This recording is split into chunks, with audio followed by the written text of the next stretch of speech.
죽음에서 생명으로라고 하는 제목을 가지고 하나님의 말씀을 전해드리고자 합니다.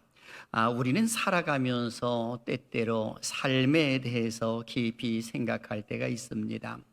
평상시에는 삶에 대해서 깊이 생각을 하지 않았다가 어느 한 분기점, 즉 어떤 어려움을 당한다든지 아니면 또 중병에 걸렸다든지 아니면 내 생명이 경각에 달려있는 그런 모습일 때에 사람들은 자기의 삶을 되돌아보는 그런 모습이 있곤 합니다.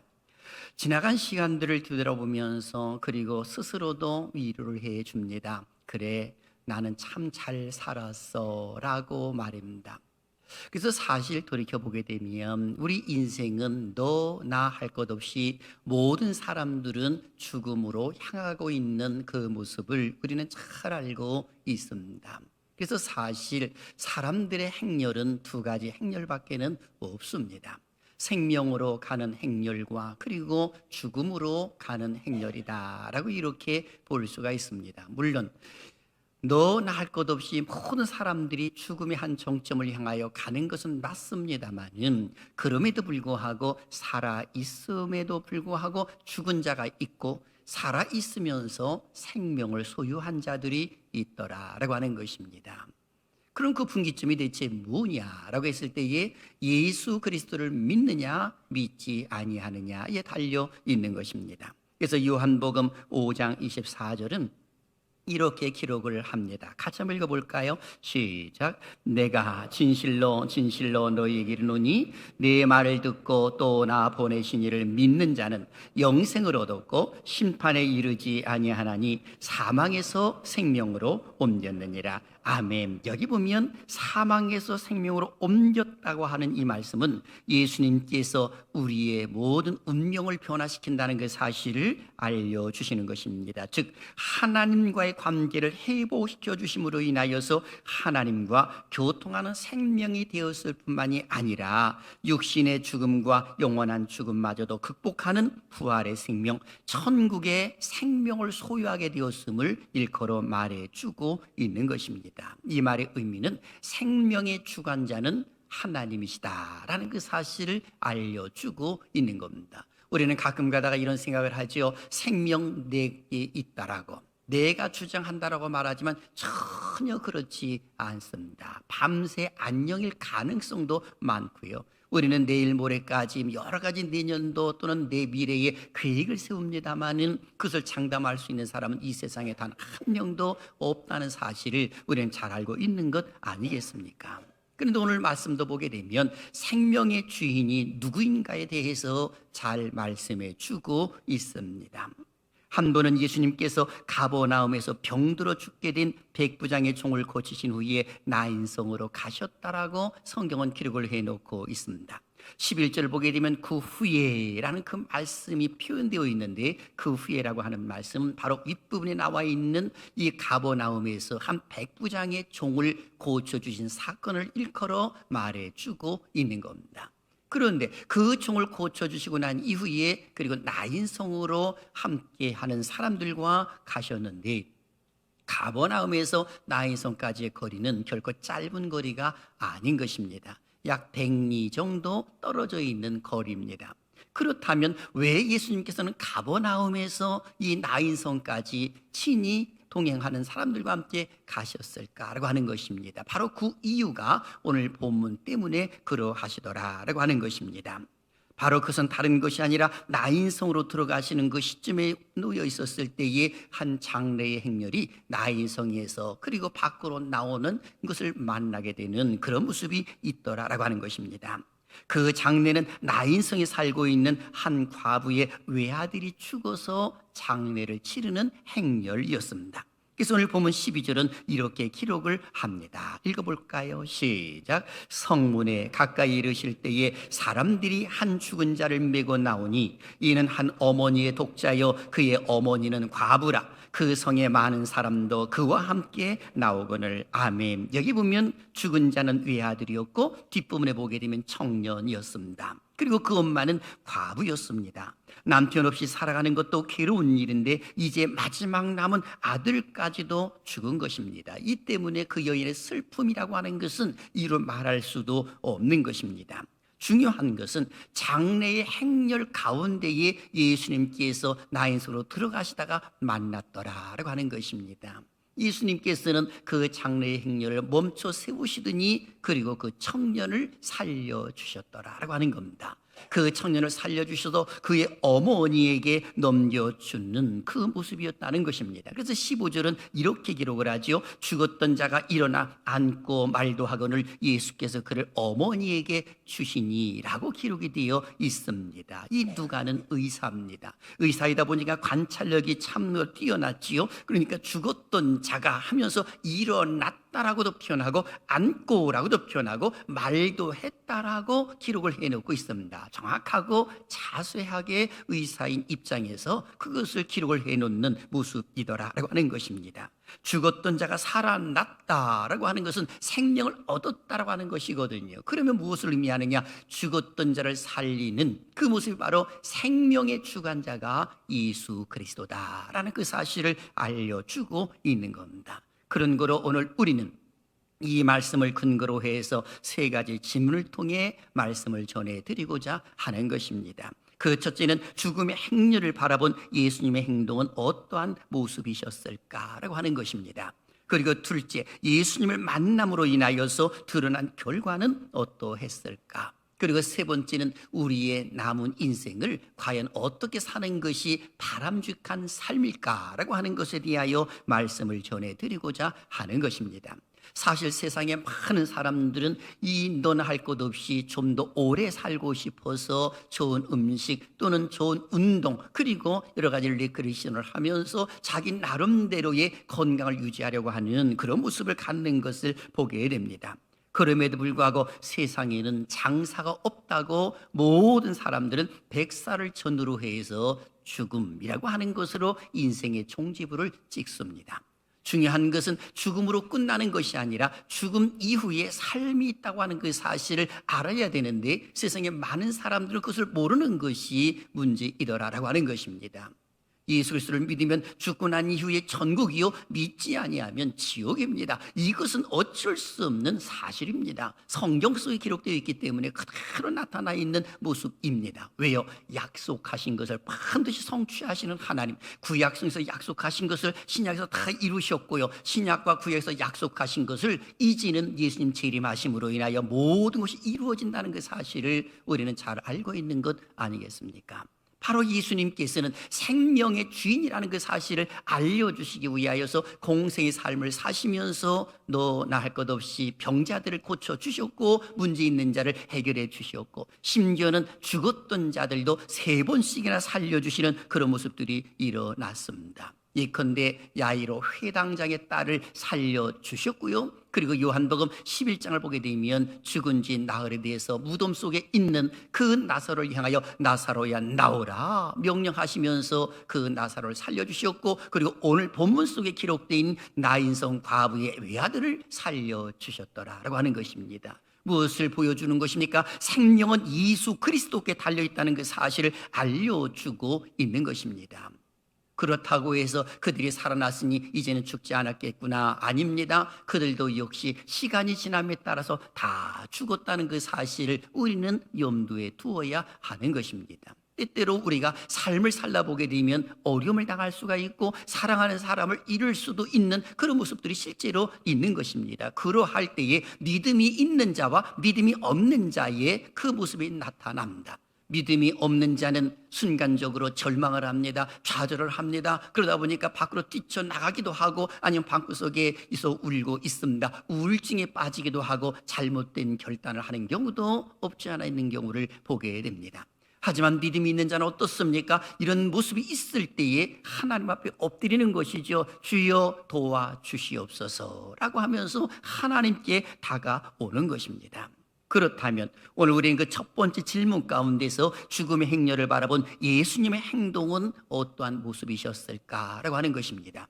오늘 성경을 보니까 세 가지 행동을 하셨습니다. 첫째는 긍휼히 여기는 마음을 가지셨다라고 성경은 기록을 해놓고 있습니다. 13절을 같이 읽을까요? 시작. 주께서 과부를 보시고 불쌍히 여기사 울지 말라 하시고. 아멘. 여기 보니까 예수님은 나인성 과부를 불쌍히 여기셨다라고 기록이 되어 있습니다. 여기 불쌍히 여기사의 원어의 표현을 보게 되면 창자까지 뒤틀려지는 것을 의미합니다. 이것을 좀 더 번역을 살려서 해석을 해본다고 하면 가슴 아리를 하다라는 의미거든요.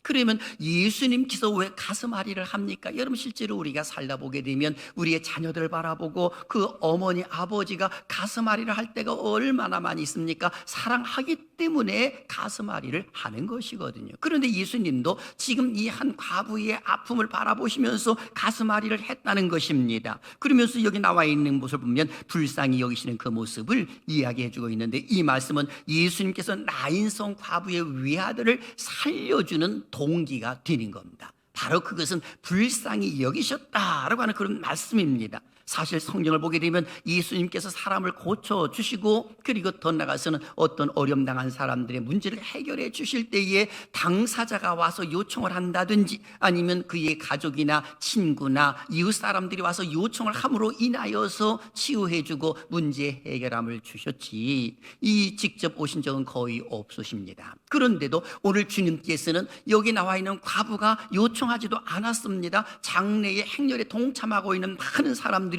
예수님께 이 젊은 청년을 살려달라고 요청하지도 않았습니다. 그런데도 예수님께서는 지금 이 여인을 바라보실 때 긍휼히 여기셨습니다. 불쌍히 여기는 마음을 가지셨더라라고 하는 것입니다.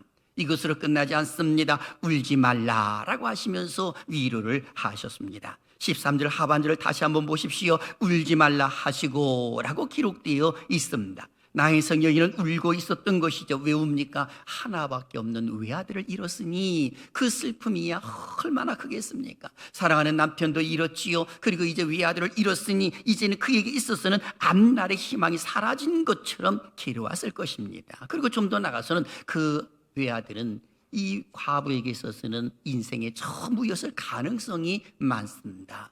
자기가 살아야 할 근거가 바로 이 외아들 때문에 사는 것이었는데 그것이 사라졌으니 울 수밖에 없는 거죠. 남편 죽고 아들도 죽었습니다. 이제 여인이 가지고 있었던 것은 다 사라져 버렸으니 울고 있는 이 여인. 근데 우리 주님께서는 다가와서 울지 말라라고 하면서 위로해 주시는 겁니다.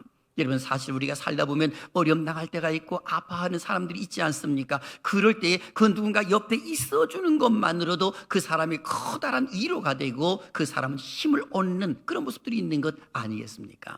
어떤 경우는 손을 잡아주면서 울지 말어, 힘을 내, 우리가 옆에 있잖아 라고 하면서, 그리고 옆에서 힘을 실어주고 위로해주는 그런 모습들이 있지 않습니까? 바로 예수님도 그런 것을 지금 하고 계시는 것이죠. 울지 말라. 왜 울지 말라고 하셨을까요? 바로 우리 주님께서 미시아성을 드러내실 것이기 때문에 그런 것입니다. 바로 그것은 세 번째 나타나 있는데 관에 손을 대시고 명령을 하셨다라고 하는 것입니다. 어떤 명령을 하셨을까요? 14절을 읽습니다. 시작. 가까이 가서 그 관에 손을 대시니 맨 자들이 서는지라. 예수께서 이르시되 청년아 내가 네게 말하노니 일어나라 하시매. 아멘. 여기 보니까 예수님은 이 여인을 불쌍히 여기시고 가까이 가서 행렬을 손을 멈췄습니다. 그걸 다 멈추게 하시더니 그리고 관에 손을 대셨다라고 성경은 기록을 해놓고 있습니다. 그런데 실제로 관에 손을 댄 것이 아니라 시체에 손을 댄 겁니다.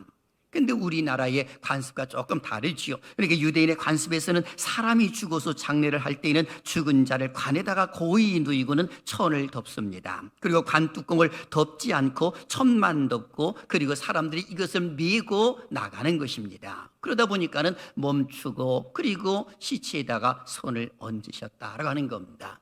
유대의 관습이나 아니면 율법에 의하게 되면 시체에 이 가까이 하지 말아라 라고 이렇게 기록이 되어 있습니다. 왜 시체를 가까이 하지 말아야 되냐면 그 시체가 며칠이 지나면 몇 시간만 지나도 부패해서 거기에서 좋지 못한 균이 나오기 때문에 성경 속에서는 죽은 자는 죽은 자로서의 장사 지내게 하고 살아있는 자는 살아야 하기 때문에 가까이 하지 말라라고 이렇게 말씀해 놓으신 겁니다. 만일에 죽은 자가 사랑스럽다고 한다면 옆에 두겠죠. 그런데 하나님께서는 사람이 딱 죽으면 정을 떼십니다. 형 살아있을 때는 손도 잡아주고 그렇게 아껴주고 보호해주고 안아주기도 하고 뽀뽀도 합니다마는, 그러나 사람이 일단 딱 죽으면 아주 차가워짐으로 인하여서 하나님의 정을 딱 떼어버리십니다. 이것이 참으로 묘한 겁니다. 이것도 하나님의 은혜인 것이거든요. 만일에 죽은 자가 사랑스럽다고 한다면 누가 산에 갔다가 묻겠습니까? 그렇지 않거든요. 근데 하나님께서는 바로 그것을 떼기 위하여, 정을 떼기 위하여 죽은 자는 차게 만드시는 그런 모습도 있는 거죠. 그런데 예수님은 그 관에다 손을 대셨다라고 표현해주고 있습니다. 시체에 손을 대신 것이죠. 예수님은 가족도 아니요, 한 번도 보지 않았고 만나본 적도 없는 사람입니다. 그런데도 시신에 갖다 손을 딱 얹으시고, 그리고 뭐라고 말씀하십니까? 청년아, 내가 내게 말하노니 일어나라 라고 명령을 하신 것입니다. 일어나라고 하는 것은 명령이시거든요. 인류 역사상 이러한 명령을 내린 사람이 과연 누가 있겠습니까? 예수 그리스도 외에는 아무도 없는 것입니다. 죽은 사람을 향하여 청년아, 내가 내게 말하노니 일어나라 했을 때에 그 청년이 살아난 기적이 일어난 것입니다.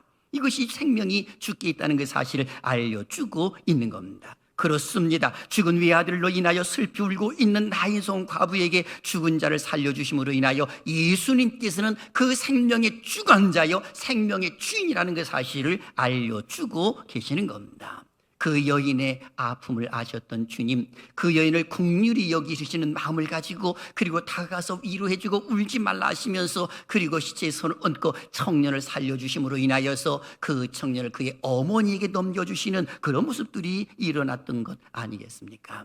혹시 이 말씀을 듣는 가운데에 내 마음속에도 아니면 내 환경 속에서도 영적으로 죽어 있든지 아니면 어떤 문제로 인하여서 힘들어하고 있는 사람들이 있다고 한다면, 오늘 예수 그리스도께서 긍휼히 여기심으로 인하여서 해결 안 받는 은혜가 있기를 주님의 이름으로 축원합니다.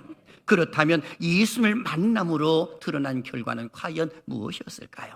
여기 16절서부터 17절에 잘 기록이 되어 있습니다. 읽습니다. 시작. 모든 사람이 두려워하며 하나님께 영광을 돌려 이르되 큰 선지자가 우리 가운데 일어나셨다 하고, 또 하나님께서 자기 백성을 돌보셨다 하더라. 예수께 대한 이 소문이 온 유대와 사방에 두루 퍼지니라. 아멘. 여기 이 말씀 보니까 죽은 과부의 아들을 살리는 것을 목도한 무리의 반응이 나타났습니다. 그 무리의 반응이 어떻습니까? 여기 보니까 모든 사람이 두려워하며 하면서 하나님께 영광을 돌리면서 큰 소리를 외치는 것이죠. 큰 선지자가 우리 가운데 일어났다 하면서 큰 선지자라고 이야기를 해주고 있습니다. 다시 말하면 이 찬미와 찬사의 그것을 뛰어넘는 이야기를 그들이 지금 외치고 있다는 겁니다. 그것으로 끝나지 않습니다. 자기 백성을 돌보셨다라고 하면서 그들이 외치는 것이죠. 여기 자기 백성을 돌보셨다라고 하는 의미 속에서는 하나님께서 이스라엘 전체를 권고하시고 구원하실 것이라고 하는 희망을 내포하고 있는 그런 말씀이기도 한 것입니다. 그러면서 이 소문이 유대와 사방에 두루두루 퍼지는, 그래서 예수님의 그 메시아성을 드러내는 그런 모습들이 일어났더라라고 하는 것입니다. 여기서 주목할 수 있는 말씀은 자기 백성을 돌보셨다라고 하는 이 말씀입니다. 그렇습니다. 하나님은 자기 백성을 외면하신 적이 없습니다. 돌보십니다. 반드시 돌보시는 거예요. 예수님이 이 땅에 오셨을 때에 그 이름까지도 알려주시지 않았겠습니까? 예수라고 했을 때에 마태복음 1장 21절 우리에게 주는 메시지 읽습니다. 시작. 아들을 낳으리니 이름을 예수라 하라. 이는 그가 자기 백성을 그들의 죄에서 구원할 자이심이라 하니라. 아멘. 바로 아들을 낳을 것인데 그 이름을 예수라 하라. 그 뜻은 자기 백성을 그들의 죄에서 구원할 자이십니다 라고 이렇게 기록이 되어 있습니다. 자기 백성이라고 친히 말씀하셨던 것을 기억해야 합니다. 사랑하시는 여러분, 죽은 자에게 생명을 부여해 주신 예수님의 모습을 바라보면서 오늘 우리 자신들을 스스로 점검해 보시기를 바랍니다. 사실 세상에 살고 있으면서 어떤 사람은 죽은 자일 수도 있습니다. 예수님을 알지 못하고 믿지 못하면 죽은 자라고도 말할 수 있는 것입니다. 마치 우리가 알고 있는 요한계시록에 보게 되면 7교회 가운데서 4대 교회가 나옵니다. 그 4대 교회를 책망하실 때에 저희가 살았다라고 하는 이름을 가졌으나 실상은 죽은 자로다 하면서 책망을 하시는 모습이 나타납니다. 살았다라고 하는 이름을 가졌던 4대 교회, 그런데 실상은 죽었다 믿었다라고 하는 그 표현은 바로 하나님 마음에 맞지 않았다라고 이렇게 표현할 수가 있는 것입니다. 그러니 오늘 우리들도 나뿐만이 아니라 내가 살아야 하지만 내 옆에 있는 사람들도 살려야 할 책임이 우리에게 있다고 하는 그 사실을 잊어서는 안 되는 겁니다. 그분들에게 예수 그리스도를 소개해야 되는 것이죠. 왜 그렇습니까? 예수님 하신 말씀 때문에 그런 것입니다. 요한복음 11장 25절과 26절을 보십시오. 예수께서 이르시되 나는 부활이요 생명이니 나를 믿는 자는 죽어도 살겠고 무릇 살아서 나를 믿는 자는 영원히 죽지 아니하리니 이것을 네가 믿느냐 하시면서 예수님께서 마르다에게 진의하셨던 말씀입니다. 나사로를 살리시는 그 시점 가운데 이것을 내가 믿느냐, 믿지 않는다면 안 된다는 것입니다. 당연히 믿어야지. 믿어야 바로 나사로가 살아날 수 있다는 그 사실 아니겠습니까? 마르다가 말하지요. 주여 믿나이다 라고 말입니다. 바로 이것입니다.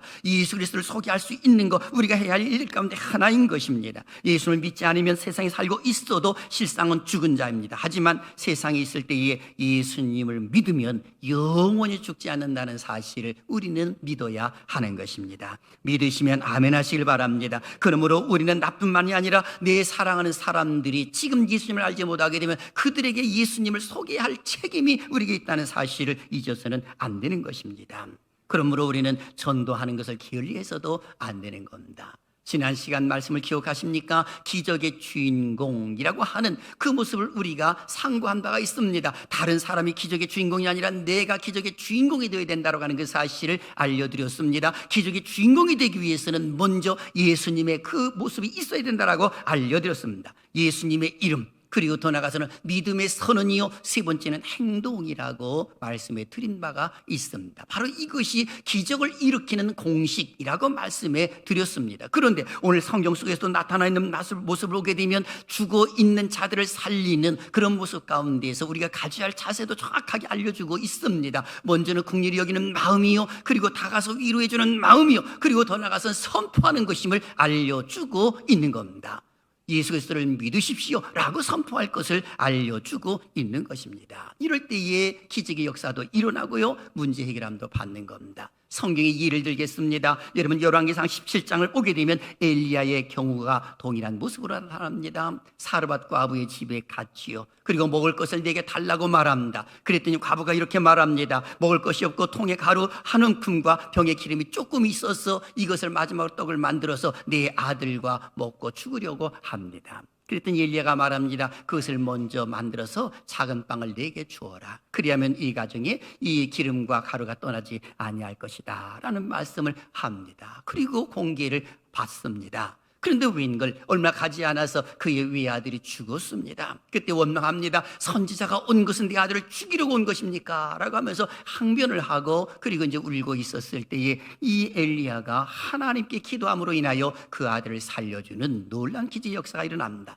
열왕기서 17장 21절과 25절은 이렇게 기록합니다. 읽습니다. 시작. 그 아이 위에 몸을 3번 펴서 엎드리고 여호와께 부르짖어 이르되 내 하나님 여호와여 원하건대 이 아이의 혼으로 그의 몸에 돌아오게 하옵소서 하니 여호와께서 엘리야의 소리를 들으심으로 그 아이의 혼이 몸으로 돌아오고 살아난지라. 아멘. 엘리야가 살리는 그 모습을 보십시오. 하나님이 있었습니다. 하나님이 계셨지요. 그리고 돌아오게 하옵소서, 그 소리를 하나님이 들으셨다라고 표현합니다. 외친 것이지요. 선언이라고 선포라고 말할 수 있는 것입니다. 그리고 그 아이가 살아나는 역사가 행동으로 보여지는 모습이 나타나 있는 겁니다. 엘리야는 그것을 끝나지 아니하고 그 아이를 그의 어머니에게 넘겨주는 그런 모습이 있는 것 아니겠습니까? 사도행전 9장도 보게 되면 동일한 공식이 나타납니다. 베드로의 경우도 보게 되면 사도행전 9장 속에서 요바에 이 다비다라고 하는 여인이 있었습니다. 구제와 선행을 참 많이 하는 여인이었습니다. 그런데 그 여인이 죽고 말았습니다.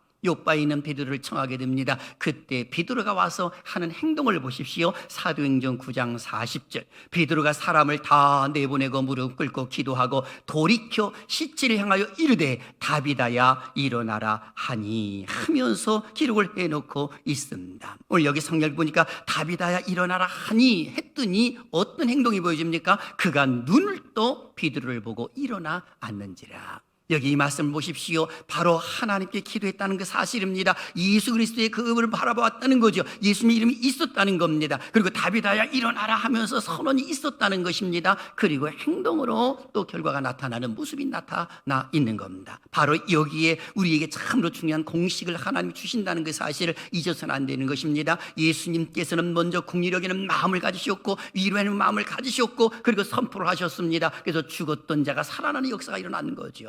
우리가 전도할 때도 역시 똑같고, 그리고 내 주변에 있는 사람들을 살리는 모습 가운데서도 먼저는 긍휼히 여기는 마음을 가지고 있어야, 가슴 아리라 하는 모습이 있어야 그 사람의 마음의 문이 열립니다. 그냥 그 지나가는 식으로 예수 믿어 던져주는 식으로 하는 것이 아니라 마음으로 통할 때, 그때 진실로 이 사람이 나를 사랑하는구나 라고 하는 것을 알고 위로함을 받고 그리고 초청에 응하는 것 아니겠습니까? 그런 거로 오늘 우리가 가져야 할 자세가 있습니다. 우리의 남은 인생, 죽은 자에게 생명을 주는 삶을 살기 위한 우리의 자세, 어떻게 살아야 되느냐, 두 가지를 꼭 기억하십시오. 첫째는 예수님의 마음을 갖고 다가가야 합니다. 사람을 얻는다고 하는 것이 결코 쉬운 일이 아닌 것입니다. 이 세상에 가장 소중한 것은 사람의 생명 아니겠습니까? 그러니 예수님의 마음을 가지고 접근하는 것입니다. 마치 예수님께서 한 과부에게 지금 접근하시는 모습을 볼 때에 13절에 주께서 과부를 보시고 불쌍히 여기사 울지 말라 하시면서 접근하셨던 것처럼 우리들도 역시 불쌍히 여기는 마음을 가지고 접근하는 것이 옳다라고 하는 것입니다. 이것이 우리가 가져야 할 마음이에요. 기억나십니까? 사도 바울이 빌립보 교회 교인들을 향하여 하셨던 말씀 말입니다. 빌립보서 2장 5절을 보니까 너희 마음에 이 마음을 품으라 곧 그리스도 예수의 마음이니 하면서 그는 근본 하나님의 본체이시나 하나님과 동등됨으로 지금을 여김을 받지 아니하시고 사람의 모양으로 나타나사 하시면서 십자가에 죽으셨다라고 기록을 해놓고 있습니다. 바로 예수님의 그 마음은 희생하는 마음이요, 그리고 예수님의 그 마음은 섬기는 마음이요, 예수님의 그 마음은 사랑하는 마음이라는 그 사실을 알려주고 있는 겁니다. 그런 거로 우리는 예수님의 마음을 가지고 다가가는 것이 첫 번째요. 두 번째는 오직 예수님만이 사라진 희망을 살리실 분임을 전해야 하는 것입니다. 살다 보면 내가 원하지 아니하는 문제를 맞이함으로 인하여서 이제 나는 희망이 없다라고 하는 사람들이 의외로 참 많습니다. 그런데 그렇지 않습니다. 예수님께서는 오늘 이 청년을 향하여 하신 메시지를 보십시오. 14절 하반절에 청년아 내가 내게 말하노니 일어나라. 어머니 입장에서 보게 된 절망이지요. 장례 행렬 속에 동참하고 있는 사람들을 보게 되면 그들에게는 그야말로 다 끝나버린 것이고 이 장례를 치러주는 것으로 그들의 의무가 다 된 것으로 생각을 했지만은 우리 주님께서는 다가오셔서 그들에게 희망을 주시는 것입니다. 바로 청년아 내가 내게 명하노니 일어나라고 하시면서 일으켜주는 그런 모습들이 일어나는 겁니다. 기억하십시오. 오직 예수 그리스도만이 이 죽었던 사람도 살리고요, 사라진 희망도 다시금 살아나게 될 줄로 믿습니다. 가정에서도 역시 똑같은 것이죠. 희망이 없다고요? 아닙니다. 믿음이 없는 소리예요. 예수님이 살아계시고 하나님이 보고 계시는데 왜 희망이 없습니까? 우리의 자녀들에게 다 희망이 있는 것입니다.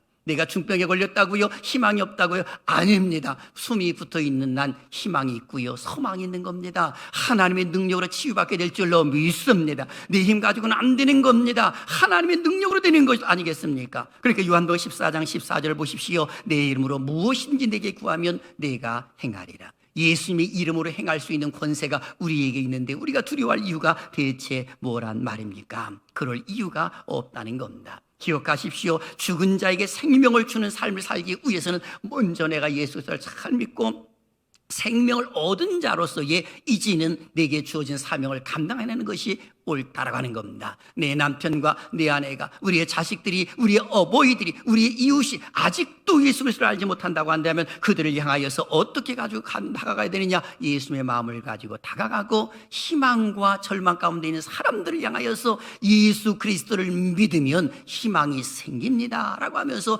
알려줘야 할 의무가 우리에게 있는 겁니다. 왜 그렇습니까? 세상에 살고 있는 사람들은 너나 할 것 없이 모든 사람들 다 수고하고 무거운 짐을 다 지고 있는 것입니다. 그래서 예수님을 초청하셨지요. 마태복음 11장 18절에 수고하고 무거운 짐진 자들아 다 내게로 오라 내가 너희를 쉬게 하리라 이렇게 말씀을 하셨던 것입니다.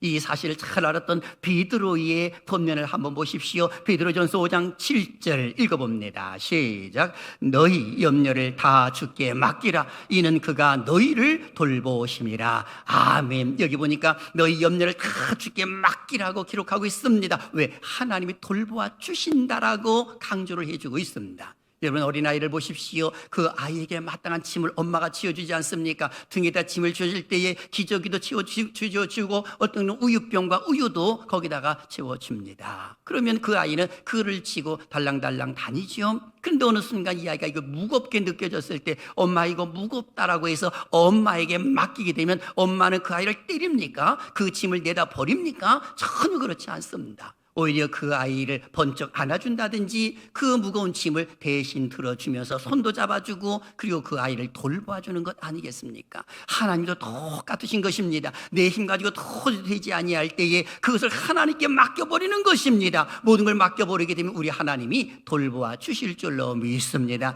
이것이 하나님의 은혜요 사랑이다 라고 말할 수가 있는 겁니다. 우리가 살다 보게 되면 어려운 일이 있을 수 있습니다. 환난 당할 수 있습니다. 그것 때문에 넘어질 수는 안 되는 것입니다. 오히려 하나님 앞에 다가오는 것이 옳다라고 하는 겁니다. 가끔가다 하나님은 고난이라고 하는 것으로 깨우쳐 주신 경우도 있기 때문에 그런 것입니다. 이런 이야기가 있습니다. 영국의 부캐 청어잡이하는 어부들의 큰 관심사는 어떻게 해야 부캐에서 런던까지 살아있는 청어를 가져올 수 있느냐라고 하는 것입니다. 부캐에서 이 런던까지의 길이 멀므로 인하여서 청어들이 오는 동안에 멀미를 하고 죽는 그런 모습 때문에 그런 것입니다. 그런데 어떤 어부는 참으로 묘하게도 싱싱한 청어를 가지고 잘 파는 것이었습니다. 그래서 그 비밀이 대체 뭐냐라고 해서 들어봤더니 그 비밀은 다른 것이 아니라 청어를 실을 때에 거기다가 네개 한 2마리를 넣는다는 겁니다. 그럼 네개가 오면서 그 청어를 잡아먹으려고 이리 가고 저리 가게 되면 청어는 이리 도망가고 저리 도망가고, 그리고 청어가 잡혀먹을 때는 1-2마리밖에 안 된다는 것입니다. 그러면 그 먼 곳까지 왔을 때에 아주 싱싱한 청어가 된다라고 하는 그런 이야기였습니다. 바로 똑같습니다. 우리의 인생 가운데에 어떤 환난이 있을 때 오히려 그것 때문에 넘어지는 것이 아니라 오히려 내가 하나님 앞에 다가오게 되면 내가 주의 윤리를 배우게 되었다라고 다윗이 고백한 것처럼 하나님께서 주시는 고난은 오히려 우리에게 복이 될 수 있다는 그 사실도 잊어서는 안 된다라고 하는 것입니다. 사랑하시는 여러분, 우리의 삶은 고난의 연속입니다. 그 고난으로 인하여 울고 있는 사람들이 얼마나 많이 있는지 모릅니다. 내 남편이 울고 있습니다. 내 아내가 울고 있습니다. 우리의 자녀들이, 우리 어버이들이 외로워서 울고 있는 그런 모습들도 있습니다. 여러분, 우리 어버이들을 잘 보살펴 드리는 것이 자녀들의 모습 아니겠습니까? 저는 지난 주간에 이런 생각을 해봤습니다. 어머니를, 아버지를 잠시 이렇게 생각을 하는데 어머니를 생각하다 보니까 눈물이 확 쏟아지더라고요. 그래서 마음속에 이런 생각을 해봤어요. 지금 어머니가 살아계신다면 제가 받는 사례비를 전부 다가 어머니에게 딱 안겨드리고 싶은, 그러니까 어머니가 그걸 받고 또 얼마나 기뻐하실까. 그런데 저는 실제로 이 어머니가 좀 이렇게 좀 일찍 가셨으니까 그런 일을 못했습니다. 근데 저희 형이나 누님들이 저 그렇게 했으면 좋겠는데 그런 일이 없었습니다. 제가 어렸을 때 보면 그래요. 그런데 나중에 커서 이제 철이 들어서 생각해 보니까 내가 만일에 이렇게 사례를 받아서 엄마 해서 엄마 이걸 다 이 집사람에게 주는 게 아니고 엄마가 딱 주면은 엄마가 얼마나 기뻐하셨을까라는 그런 생각을 해보게 됩니다. 그럼 어머니가 그걸 전부 다가 낭비하실까요? 어머니는 절대로 그렇게 하지를 않습니다. 사랑하시는 여러분, 우리는 고난 당할 수 있습니다. 그러나 그 고난으로 인하여 넘어져서는 안 되는 것이죠. 그런 거로 오늘 우리 자신들이 먼저 힘을 얻어야 됩니다. 나는 하나님의 사랑을 받고 있다고 하는 거 잊어서는 안 됩니다. 그리고 하나님의 사랑을 받고 있는 것뿐만이 아니라 내가 먼저 건강하고 내 옆 사람들도 돕는 것이 중요하다. 그래서 저는 이렇게 외치고 싶습니다. 나는 하나님의 사랑을 받는 사람이다. 나는 누군가에게 고마운 사람이다. 그래서 나는 힘을 얻는다라고 말입니다. 다시 말씀드릴까요? 하나님의 사랑을 받는 사람으로서 내가 살아있음으로 인하여서 내 옆에 있는 사람이 힘을 얻을 수 있다고 하는 거 잊어서는 안 됩니다. 빨리 죽어야지. 아니요, 그런 거짓말하지 마십시오. 빨리 죽는 것은 마귀의 생각이에요. 귀신의 생각이에요. 살아있는 동안 희망을 가지고 내가 살아있음으로 인하여 나를 바라보고 있는 사람들이 있다는 거, 그리고 나를 바라보면서 힘을 얻고 있다는 사람들이 있음을 알아야죠. 가깝게는 목회자가 사랑하신 여러분들을 바라볼 때 힘을 얻는다는 사실을 아십니까? 어디 그것뿐입니까? 가족들 역시 똑같은 것입니다. 그런 걸 우리는 큰 소리로 외쳐야 할 것입니다. 우리 한번 큰 소리로 외칩니다. 시작. 나는 하나님의 사랑을 받는 사람이다. 나는 누군가에게 고마운 사람이다. 그래서 나는 힘을 얻는다. 아멘. 오늘도 힘을 얻고 이 한 주간 승리하시기를 주님의 이름으로 축원합니다.